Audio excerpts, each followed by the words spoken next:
With the second highest death toll of all African conflicts, the Nigerian Civil War, also known as the Biafran War, is perhaps the single most significant event in Nigerian history.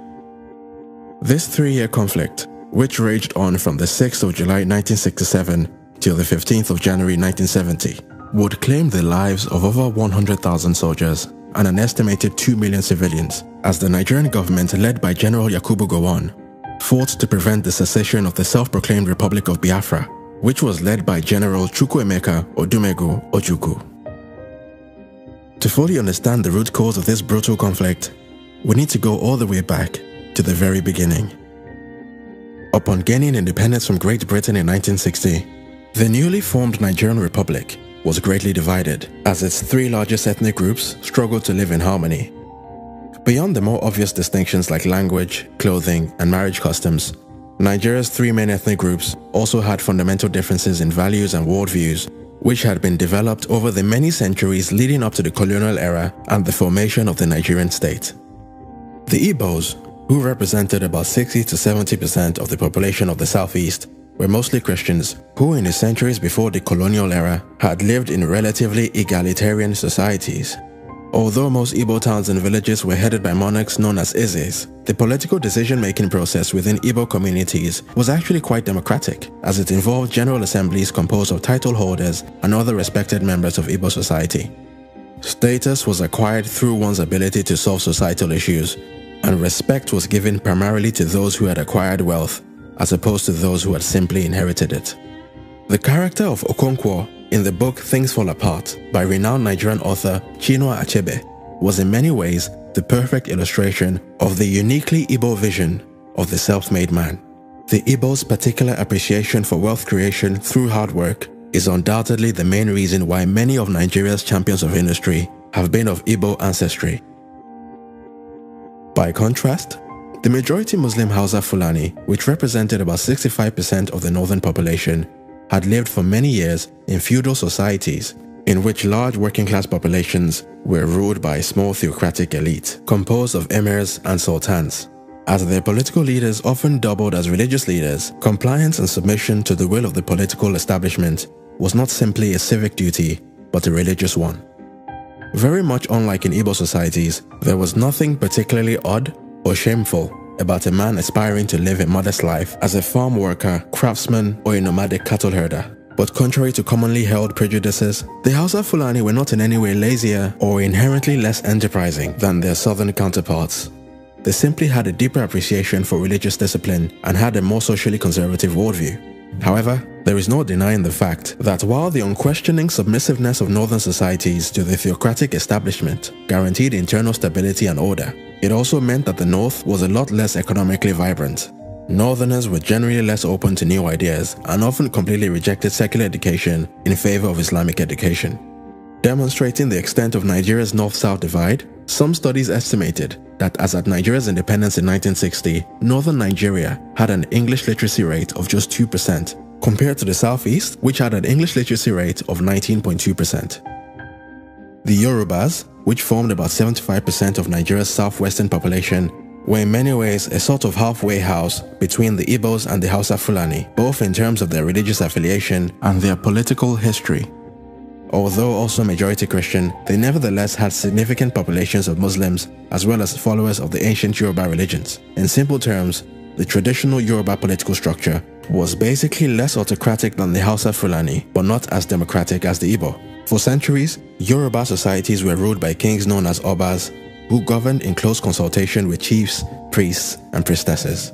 Culturally, the Yorubas were quite similar to the Igbo in their appreciation for individual drive and ambition. However, the Yorubas tended to channel their energies towards excellence in the arts and academia, as opposed to pure industry and wealth creation. Many often point to the Yorubas' deep appreciation of the arts as the reason why many of Nigeria's most prominent cultural icons, such as Afrobeat legend Fela Kuti and the Nobel Prize laureate Professor Wole Soyinka, have been of Yoruba ancestry. But to say that the differences between Nigeria's 3 main tribes meant that every Igbo, Yoruba, or Hausa Fulani person hated anyone who wasn't from their tribe would be very far from the truth. In reality, most Yoruba societies got on well enough with Igbo societies. The main culture clash, if you like, was between the Hausa Fulanis of the north and the two major ethnic groups of the south. Prior to the colonial era, ancient Yoruba kingdoms such as the Oyo Empire had for many years suffered under several waves of jihadi attacks by the Islamic Sokoto Caliphate of the north, led by the famous Sultan Uthman Dan Fodio. Now, although the Igbos did not have a similar history of warring with the Hausa Fulani, the British colonial enterprise would create the perfect environment for the sharp differences between these two tribes to be brought to the forefront. In 1914, British High Commissioner Frederick Lugard effectively created the country we know today as Nigeria by bringing the northern and southern regions together in the now infamous Nigerian Amalgamation of 1914. Till this very day, the feeling amongst many Yoruba and Igbo historians is that one of the main purposes of this amalgamation was to place the more affluent South under the control of the autocratic North.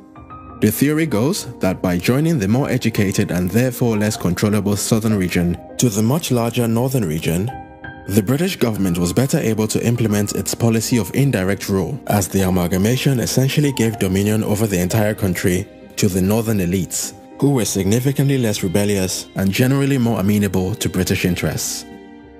It is also worth noting that from 1914 onwards, the British adopted a practice of placing northerners in key leadership positions within the colonial administration.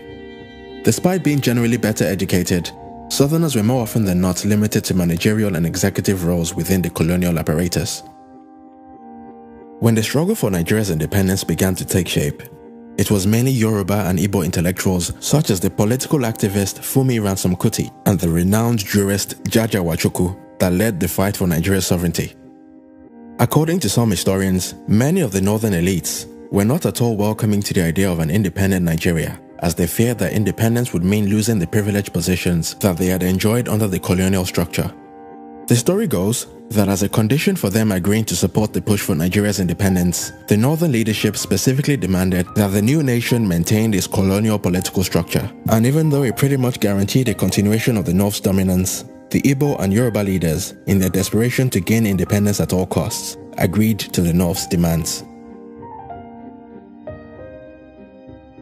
And so upon its independence on the 1st of October 1960, the Nigerian state was divided into three geopolitical regions, in which a disproportionately large northern region was united with two smaller eastern and western regions. Nigeria's British-style parliamentary government was led by its first and only Prime Minister, Alhaji Abubakar Tafawa Balewa, the northern co-founder of his political party, the Northern People's Congress. Tafawa Balewa's NPC party governed in coalition with the Igbo-aligned National Council of Nigeria and the Cameroons, which was led by Nigeria's Governor-General, Dr. Nnamdi Azikiwe, the man who would later go on to serve as the ceremonial president of the First Nigerian Republic, which was established in 1963. The Yoruba-aligned Action Group Party, which was headed by Chief Obafemi Awolowo, played the opposition role. If unity was the goal, then the Nigerian state had gotten off to a very bad start. Nigeria's parliamentary system was a bit of a farce, as Nigeria's three main parties were not built around ideology, but on ethnic nationalism. With the vast majority of Nigeria's general population still largely unfamiliar with the Western-style democratic system of their new country, pretty much everyone voted based on ethnicity. The Southwesterners voted for the AG, the Southeasterners for the NCNC, and the Northerners for the NPC. And as the Northern region was by far the largest constituency, the NPC was basically guaranteed control over Nigeria, as none of the other two parties could compete with the NPC's large northern voting base. As you can imagine, it was only a matter of time before the shoddy foundations on which the Nigerian state had been built began to show serious signs of strain. The entrepreneurial spirit of the Igbos would see many of them move out of their hometowns in search of all the opportunities their new nation had to offer. From Lagos to Benin, Port Harcourt, and even major northern cities like Kano and Kaduna, Igbos began to build businesses and pioneer new industries in the places they migrated to. But as is often the case with successful immigrants, it wasn't long before many of the locals, especially in the north, began to feel more than a bit uncomfortable with the success of their new neighbors.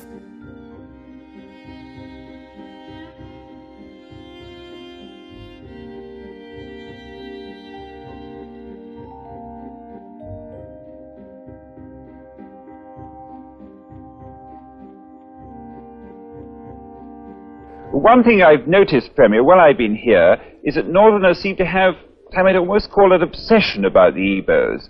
Could you perhaps explain that to me? Well, the Igbos are more or less the type of people whose desire is mainly to dominate everybody. If they go to a village, to a town, they want to monopolize everything in that area. If you put them in a labor camp as a laborer, within a year they will try to emerge as headman of that camp, and so on. Well, in the past, our people were not alive to their responsibilities, because you can see from our northernization policy that in 1952, when I came here, there weren't 10 northerners in our civil service here. Then I tried to have it northernized, and now all important posts are being held by northerners. Is this policy of filling all key posts in the north solely with northerners and not with other Nigerians a temporary or a permanent one? In actual fact, what it is a northerner first. If you can't get a northerner, then we take an expatriate like yourself on contract. If we can't, then we can employ another Nigerian, but on contract too. This is going to be permanent, I should say, as far as I can foresee, because it will be rather dangerous to see the number of boys who are now turning from all our learning institutions coming out with having no work to do. I'm sure whichever government of the day might be, it will feel rather embarrassed, and it might even lead to bloodshed. Doesn't this damage the idea, sir, of all people in all regions in Nigeria being fellow citizens of one country? Well, it might, but you are, new to our region, but how many northerners are employed in the east or in the west? The answer is no. And if there are, there may be 10 laborers employed only in the two regions.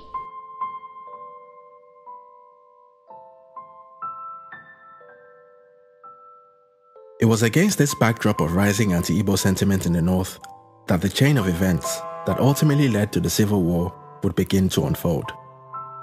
By as early as the year 1966, most Nigerians had already begun to resent the ruling elite for their lavish lifestyles and lack of sensitivity to the concerns of the masses.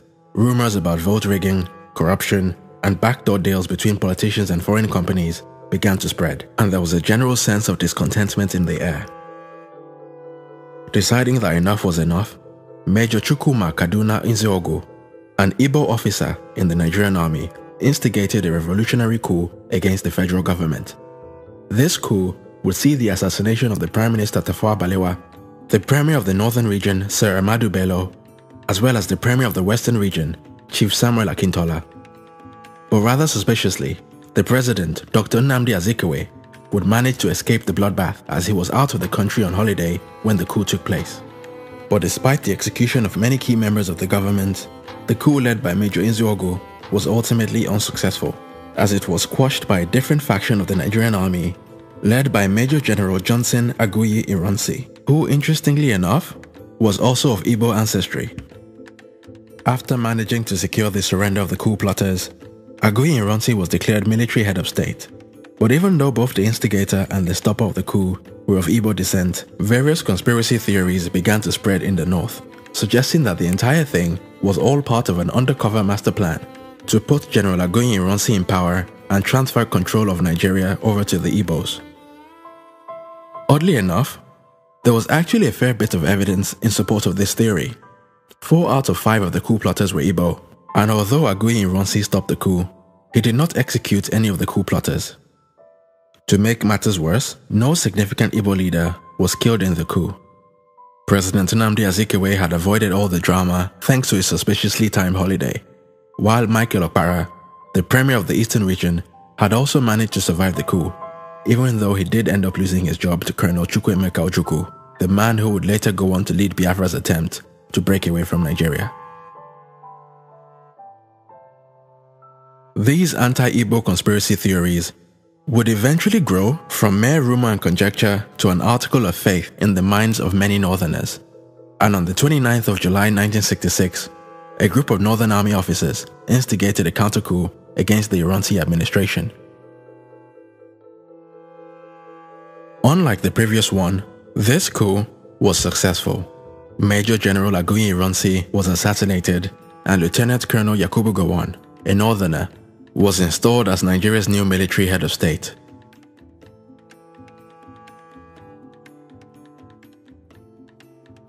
Unfortunately, the northern retaliation would not end there. In the 3 months following the coup, an estimated 8,000 to 30,000 Southeasterners living in the north would be attacked, killed, and robbed by local mobs. Fearing for their lives, over 1 million Southeasterners fled back to their homelands, leaving behind businesses, homes, churches, and in some unfortunate cases, children that had been the fruit of inter-ethnic marriages. With the deluge of refugees flooding back into the eastern region with shocking stories of betrayal and trauma, the Nigerian project was on the brink of collapse.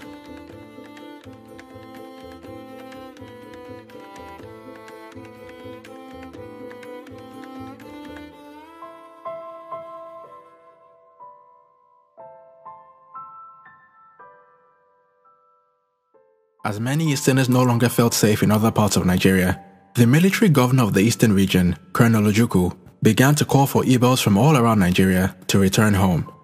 Rumors about the eastern region's impending breakaway from Nigeria became front-page news after it was reported that a plane carrying imported weapons had crashed in the eastern city of Enugu. Knowingly or unknowingly, Colonel Ojukwu essentially confirmed all rumors with a series of rousing criticisms of the Gowon administration's failure to provide adequate protection to the thousands of Igbos who were being attacked and killed by people they imagined were their fellow citizens. With tensions at an all-time high, General Yakubu Gowon and other key members of the government agreed to meet with Colonel Ojukwu at a neutral location so that both sides could try to de-escalate the situation. This two-day meeting will take place in the Ghanaian town of Aburi from the 4th to the 5th of January 1967. To Gowon's great surprise, Colonel Ojukwu took the meeting very seriously and was very well prepared. He set out very clearly all of the eastern region's demands, which included greater political autonomy, greater control over the revenue from the southeast's oil deposits, and also a restructuring of the Nigerian army in a way that devolved powers to the regions and got rid of the unfair recruitment quota system, which had allowed for a disproportionately large number of northerners to join the Nigerian army. Although many still debate what exactly was agreed at this meeting, General Ojukwu left Aburi fully convinced that Gowon had accepted all of the eastern region's demands. This controversial agreement, known today as the Aburi Accord, was not honored by the Gowon administration.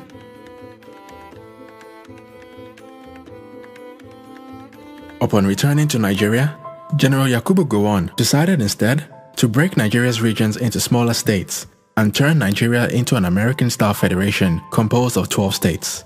Except unlike in the American system, each state had very little autonomy and very little control over its own resources. For many in the southeast, this was the last straw. With the Gowon administration having put its cards on the table, Colonel Ojukwu's mind was made up. He proceeded to consult with the various chiefs and traditional rulers of the eastern region, and on the 30th of May 1967, Ojukwu officially announced the secession of the eastern region and the establishment of the state of Biafra. And with the support of many key members of the southeastern leadership, Colonel Ojukwu cut all ties with the Nigerian army and was proclaimed General Ojukwu, Biafran President and Commander-in-Chief of the Biafran Army. The declaration of Biafra's secession was celebrated in the streets. For many, the establishment of Biafra was a long-awaited restoration of the pre-colonial sovereignty of the region and the beginning of a bright new dawn for its people. But unfortunately, the celebrations would be short-lived, as the Nigerian government's response was to declare war on Biafra. And although the Biafran army had no air force, no navy, and a chronic shortage of weapons and manpower, General Ojukwu was surprisingly optimistic about his new nation's ability to withstand the Nigerian army.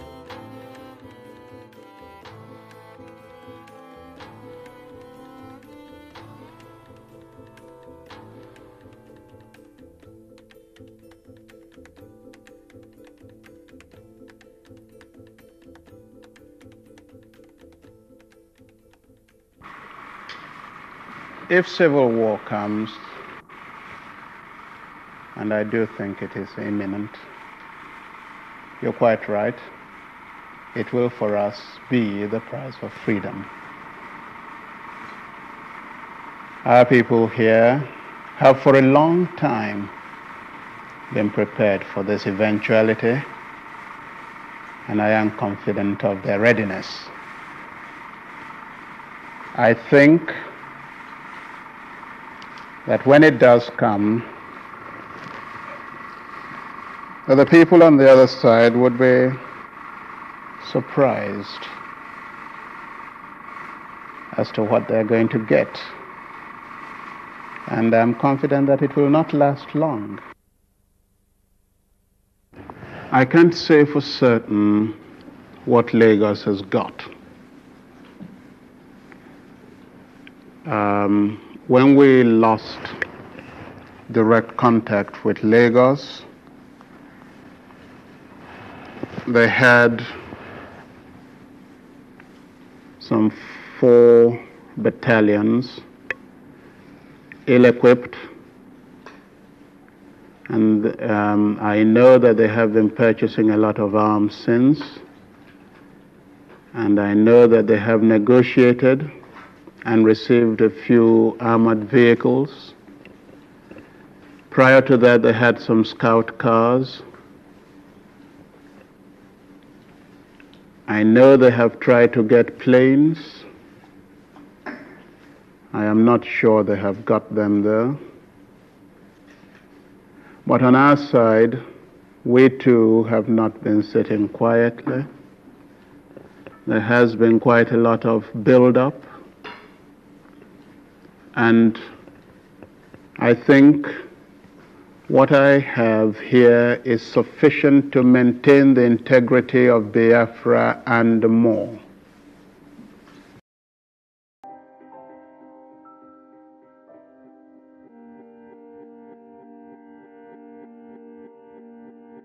But putting aside General Ojukwu's confident fighting talk, the reality of the matter was that Biafra was by far the underdog in this fight.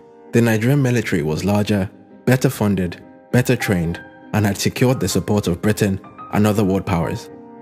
The expectation in Lagos was for the war to be over within a matter of weeks, or in the very worst case scenario, 6 months. But much to the surprise of the Nigerians, the Biafran army would prove a lot more resilient than they could have ever imagined. Despite being composed of a largely untrained and unskilled group of young men and teenage boys, the Biafrans would manage to withstand the Nigerian onslaught for 3 brutal years.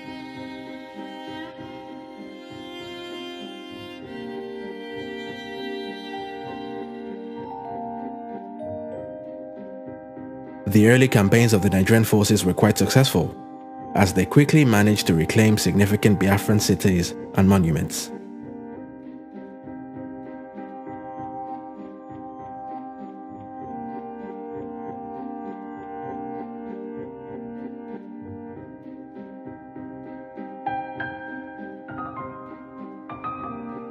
But after nearly a year of fighting, the war reached a stalemate as the Biafran army began to stand its ground and maintain control of key cities and towns. Within the nation itself, the civilian population tried to carry on living life as normally as they could. With most of the men and boys on the battlefront, it was up to the women to manage the day-to-day running of the country. But as the war raged on, any hopes that the civilian population had of continuing to live their normal lives began to fade away. With both sides unable to reach an agreement, despite several attempts at peace talks, including one in Ethiopia presided over by Ethiopian Emperor Haile Selassie, the Gowon administration came to the very reckless conclusion that the only way to break the deadlock would be to trigger its nuclear option.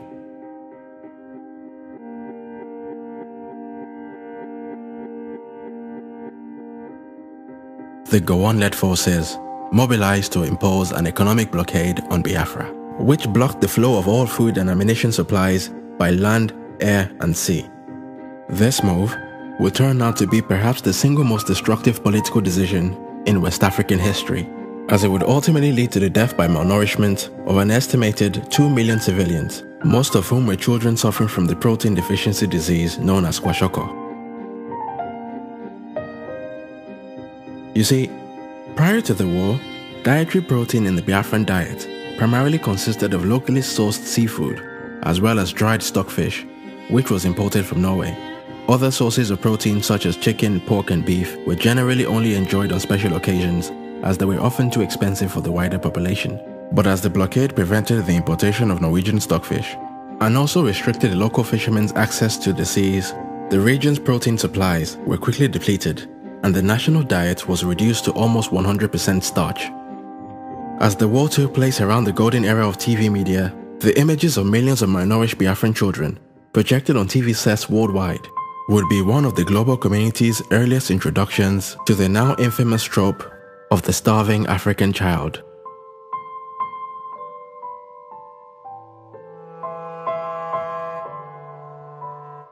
Although the Nigerian government strategy was indefensible, it is important to point out that the government's supposed reasoning at the time was that the blockade would be nothing more than a short, sharp shock, and that General Ojukwu, seeing the immense suffering of his people and the dwindling ammunition of his frontline soldiers, would have no other choice but to surrender.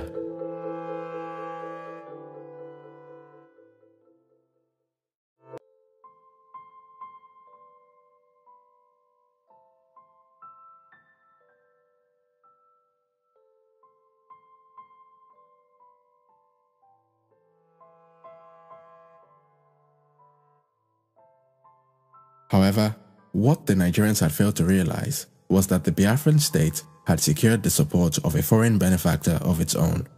Although the only countries to publicly recognize the state of Biafra were Tanzania, Gabon, the Ivory Coast, Zambia, and Haiti, Charles de Gaulle's France had taken a secret interest in Biafra as it saw it as the perfect addition to its sphere of influence in West Africa. According to French President Charles de Gaulle, Biafra was a just and noble cause, and so working closely with the French-aligned governments of the Ivory Coast under President Félix Houphouët-Boigny and the Gabonese Republic, led by President Omar Bongo, the French government helped to prolong the war by providing Biafra with weapons, mercenary fighters, and as much food as could be smuggled past the Nigerian blockade. France also publicized Biafra's cause on the international stage, describing the situation as nothing short of a genocide. The eventual discovery of France's involvement in the war would lead to protests on the streets of Lagos, with many accusing the French government of being the real reason why the war had continued, despite the fact that the Biafran forces had very little chance of overcoming the Nigerian military.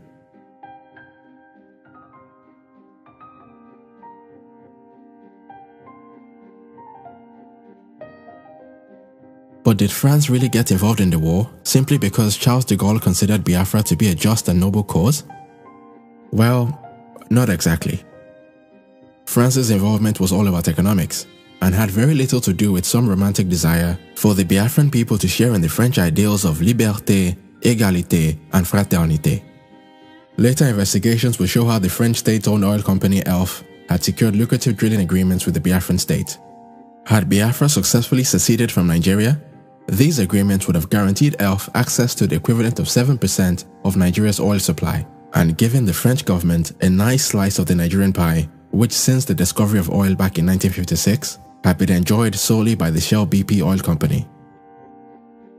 Although the French government tried to keep its ties to Biafra secret, General Ojukwu did very little to hide his country's French connection. From as early as the first year of the war, General Ojukwu had already begun to suggest that French would be made compulsory in Biafran secondary, technical, and teacher training schools. In his own words, he was very keen for his people to benefit from the rich culture of the French-speaking world.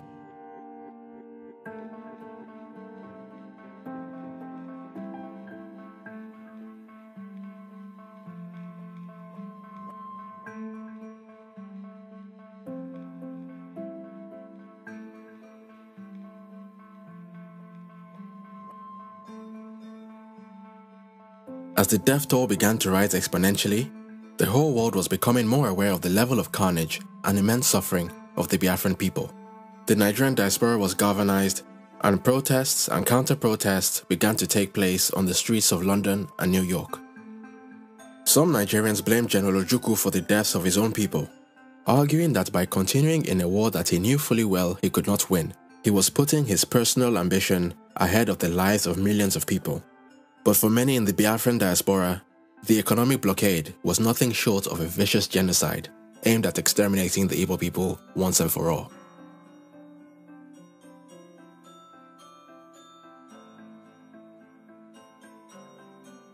Another accusation that was thrown at General Ojukwu was that the only way he managed to cajole his army and his people to continue in the fight for Biafra was by reporting stories of false victories and by giving false guarantees about the imminent end of the war.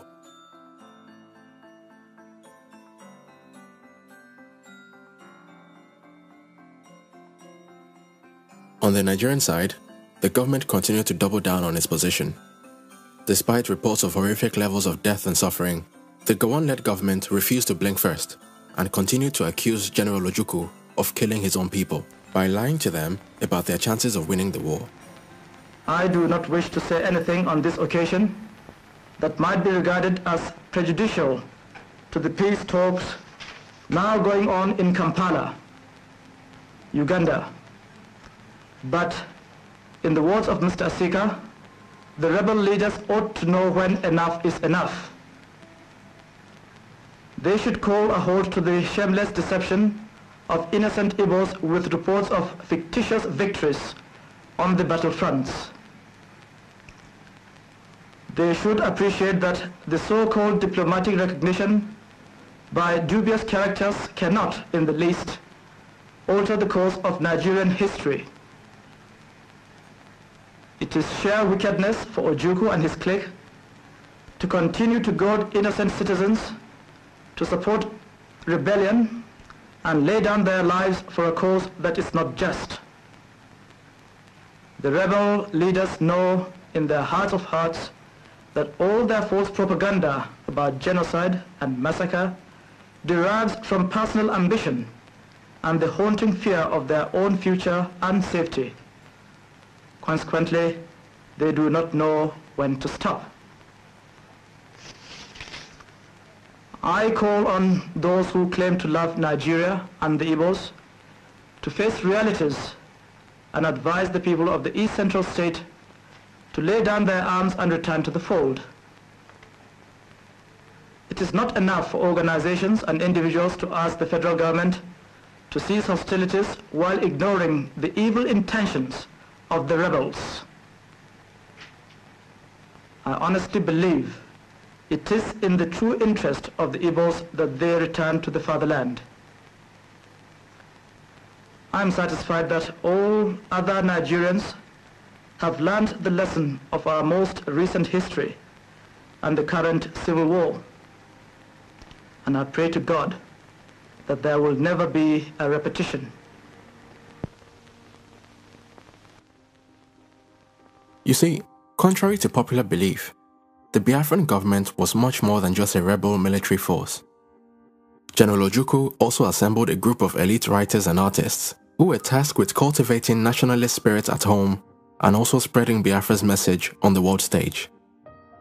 Political cartoons were put up all around the country, pushing simplistic interpretations of the causes of the war and demonizing not just the Nigerian military, but the Nigerian populace at large.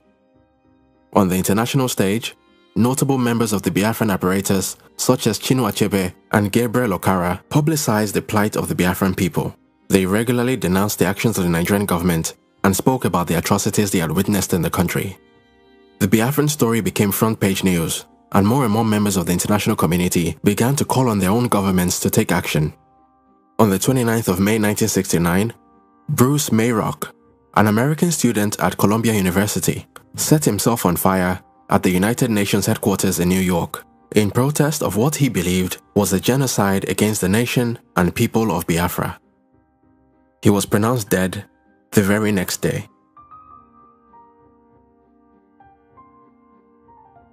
With more and more of their own citizens calling for political intervention, the response from Nigeria's international backers was to ramp up their military support for the Nigerian forces to help them break the Biafran resistance once and for all. With their increased firepower, the Nigerian Federal Forces launched another major attack on the Biafran defense in the last week of December 1969. This final offensive, known as Operation Tailwind, was executed by a battalion led by Colonel Olusegun Obasanjo, a man who would later go on to be a two-time president of Nigeria. Operation Tailwind would ultimately break the deadlock. After over 3 weeks of heavy fighting, the last two major strongholds of Owerri and Uli fell to the Nigerian forces. Unwilling to go down with the Biafran ship, General Ojukwu fled by plane to the Ivory Coast, leaving behind his deputy Philip F. Young to negotiate the terms of Biafra's surrender to General Yakubu Gowon on the 14th of January 1970.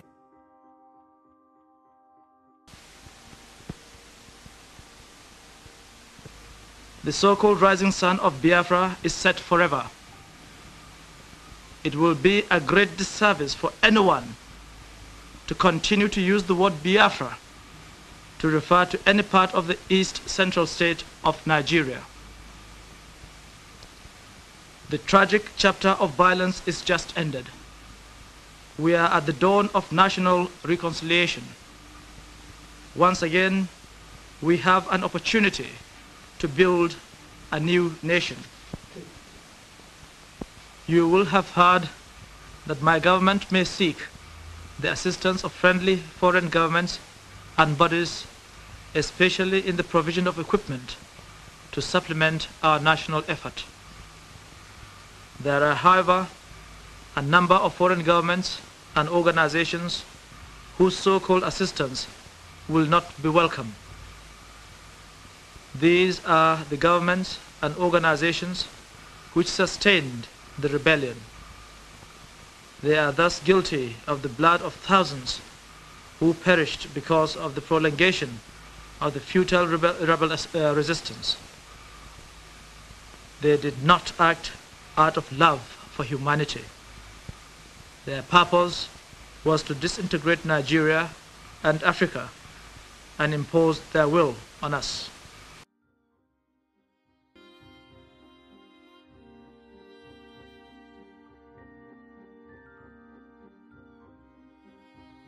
To say that the Nigerian government did not do enough to bring healing and reconciliation in the years following the war would be a gross understatement. Even the federal troops that were deployed to assist in the resettlement of the survivors of the war would be accused of taking advantage of the people that were there to help. I have complaints about the behavior of your troops. Many women say they've been molested and raped. Men say their property has been taken away from them, looted. Do you know anything about this? I don't think that is true. To say general looting and raping and the rest of it, that couldn't be true. You know, in every war, there's always one or two odd soldiers who will behave in the out of the general pattern.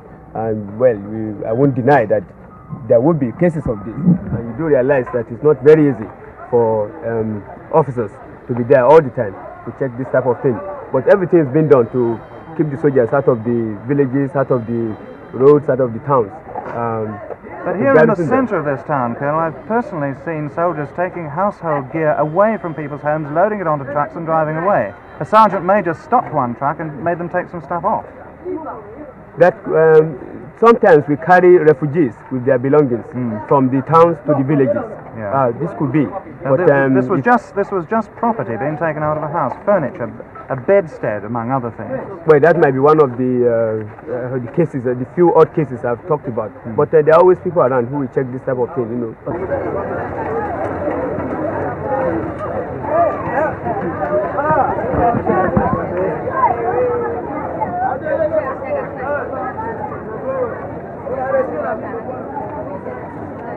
Have the federal troops behaved badly since they came here? Have they beaten people? That's seizing of their things. Seizing of their properties. They seize property? Properties, and they're forcing some girls and ladies. They are forcing them. Forcing themselves on girls and ladies? Forcing them. Taking some wives from people who try to do something they like. Have they been killing people? No. They don't kill civilians. Do they bring food in with them to feed the population? In fact, they don't. We are starving since 3 days now. I haven't taken anything. You're hungry? We are hungry. Very, very. Even my children, you can see them in the house now, lying down. Nothing to take. The Biafran money, when we give them, they say no. The Biafran money is of no use. It's unused.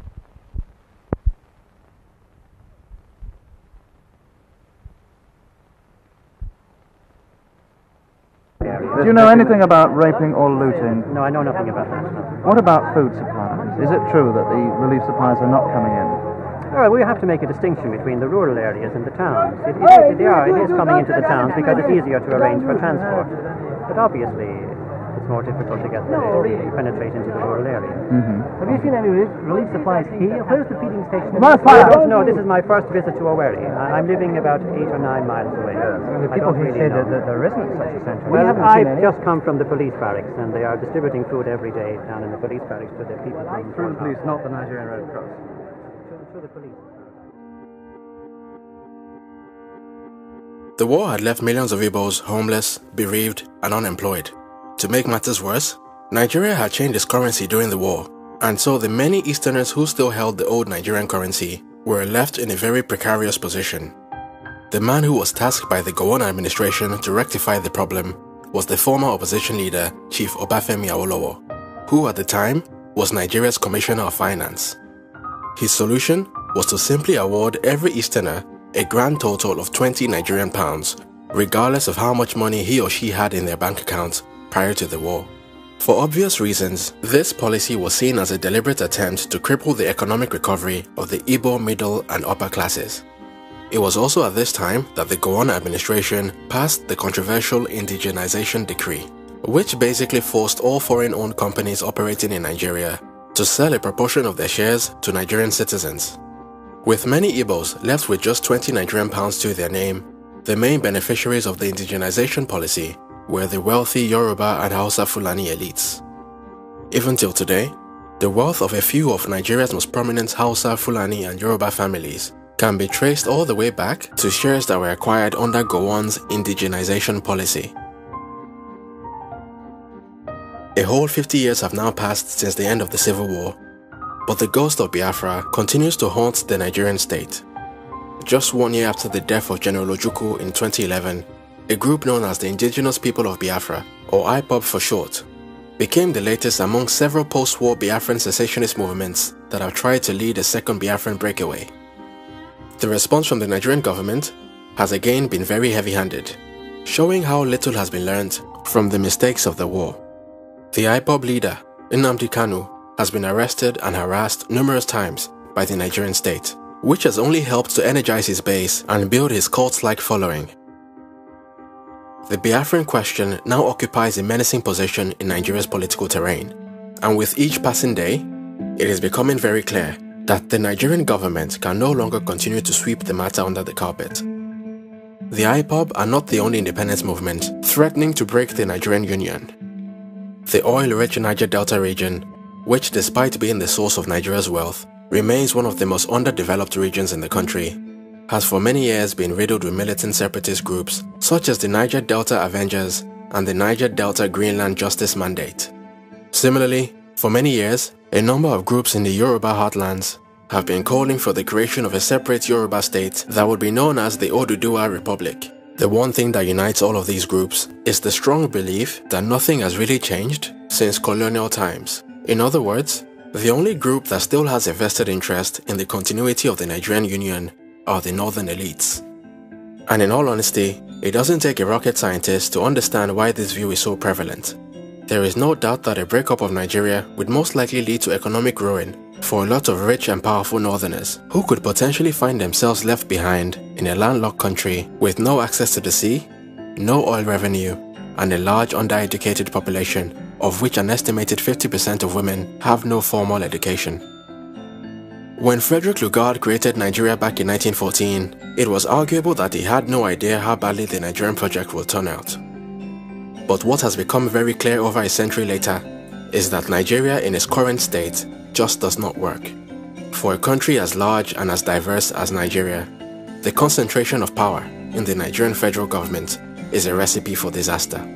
With large sections of its population continuing to express feelings of marginalization and disconnection from the federal government, many have been putting forward the very sensible case for a restructuring of the country in a way that devolves power from the federal government to the various regions.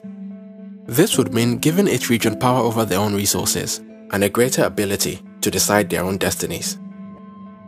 But while the idea of devolving powers from the federal government may be good for Nigeria as a whole, it would obviously mean a loss of power for those who benefit under the current system.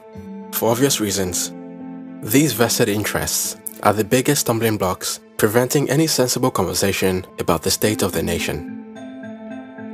For the sake of the many innocent and peace-loving Nigerians, one can only hope and pray that the Nigerian establishment chooses to loosen its tight grip on power before it's too late.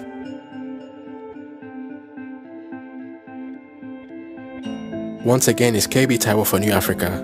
If you've enjoyed this video and would like to see more content like this, then please like and share this video. And also consider supporting us on Patreon at www.patreon.com/newafrica. Thanks again for all your support, and until next time.